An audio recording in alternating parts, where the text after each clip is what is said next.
Do you have moderate to severe NRS? Now there's hope.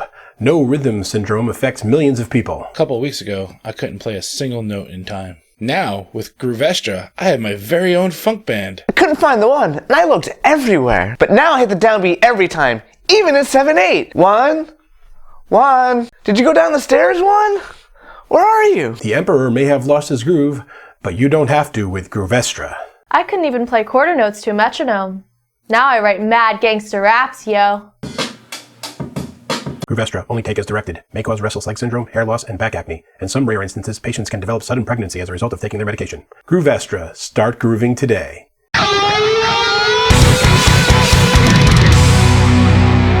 Alright, there's no magic pill to help you learn to play with groove. But I do have 5 killer techniques that I use and teach to my students that really help you get there and play with that head-bobbing kind of groovy style that you need to really keep people engaged in what you're playing.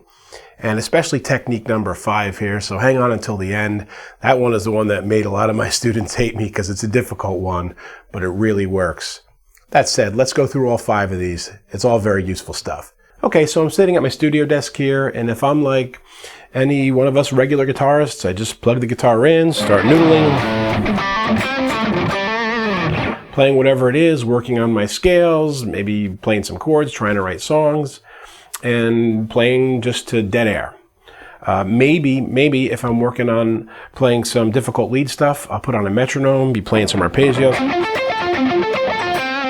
and trying to get stuff up to speed. And so my number 1 tip out of our 5 tips here is that instead of using a metronome or playing into dead air, play everything with a beat. I've got an instance of Easy Drummer loaded up here. You can use any one of free beat generators online. I'll include a couple links for you. And play along with a looped beat, even if you're practicing your scales, if you're practicing some chords.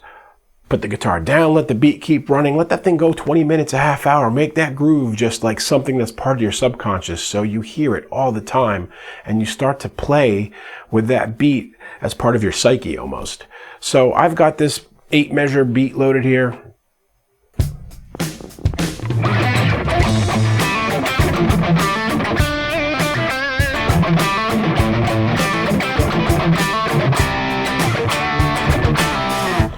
Playing a groove with it, really feeling the beat. Maybe I've been working on a lead thing like I was saying, and instead of a metronome, I use the beat.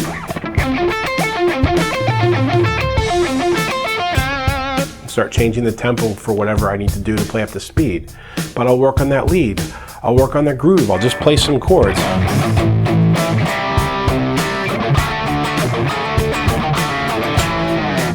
All the while with the beat going. And I keep the beat going while I'm talking, and I keep the beat going while I'm doing something else, and I play something else, I play nothing.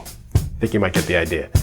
The main thing is to just have the beat really be something that you don't even have to think about anymore. It's like background breathing almost, and then that really drives that groove sensibility home. My second tip refers back to another lesson that I've posted, which I think is one of my more popular ones. It's the 1-note solo rut buster trick. And this is where you just play one note and over whatever solo you're working on, in this instance, over the beat, until you find something that fits into a groove. So you're forcing yourself to not think about harmony and melody and moving your hand around, but you're really focusing in on the beat. So I've got the beat going here.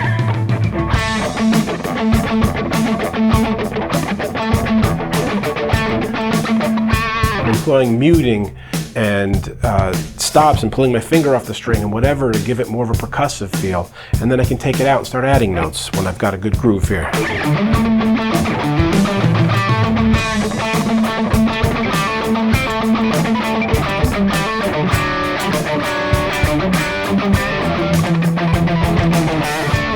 So really whatever you come up with there, it's just a matter of finding something groovy and cool that works and isn't just chugging some 8th or 16th notes. My number 3 tip is to listen to the bass and the snare and what they're doing and write a part that syncs up with them almost like a bass player would be thinking.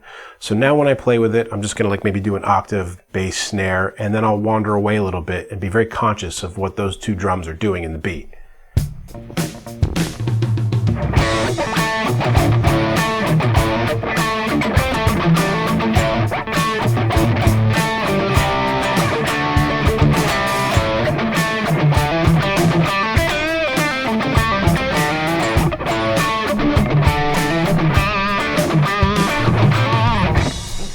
So you see there when I'm playing along, I lock in with it here and there, and then I wander away and I come back to it. And that kind of wandering away creates a tension that when you come back to the beat, you really feel the power of the beat and the groove. And this is what creates that want to head bob when you're listening to something and makes you want to move when you hear it. Right, so tip number 4, I don't have a play along example here, but it's just more a piece of advice.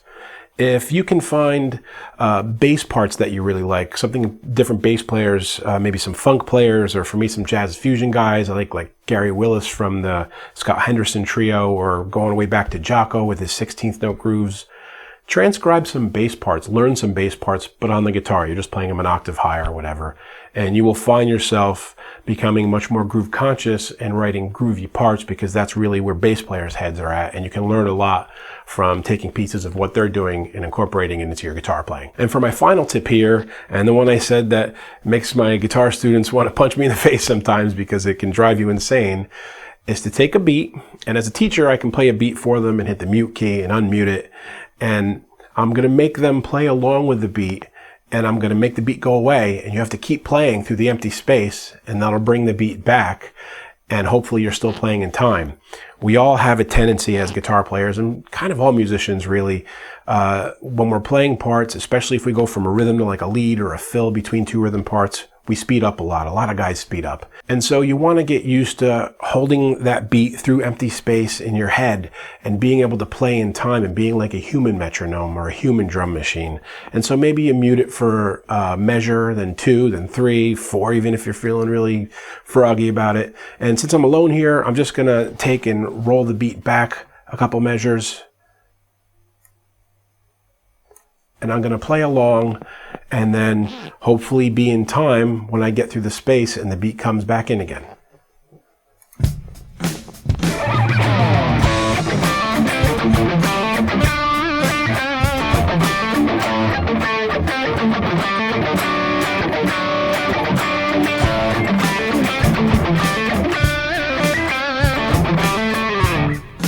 So you can see in that instance, I happened to get it right. I didn't have to speed up or slow down, or the one didn't get a little bit lost. The whole thing stayed in time and felt groovy. And that's where you want to be. You want that beat to be so sublimated that when you play, you're just playing along and the beat's in the back of your head, and everybody else can feel it too when they hear it, because you are just keeping time and you're sitting in a pocket of your own making. And there they are, my top 5 killer Groovestra techniques. I hope you guys find these useful and you get a lot of mileage out of them, and it helps you get to wherever you want to be with your own playing. And if you have any questions or comments, please leave them below. And as always, guys, keep making great music. Hey friends, don't forget to subscribe and turn on notifications. It makes the whole world better.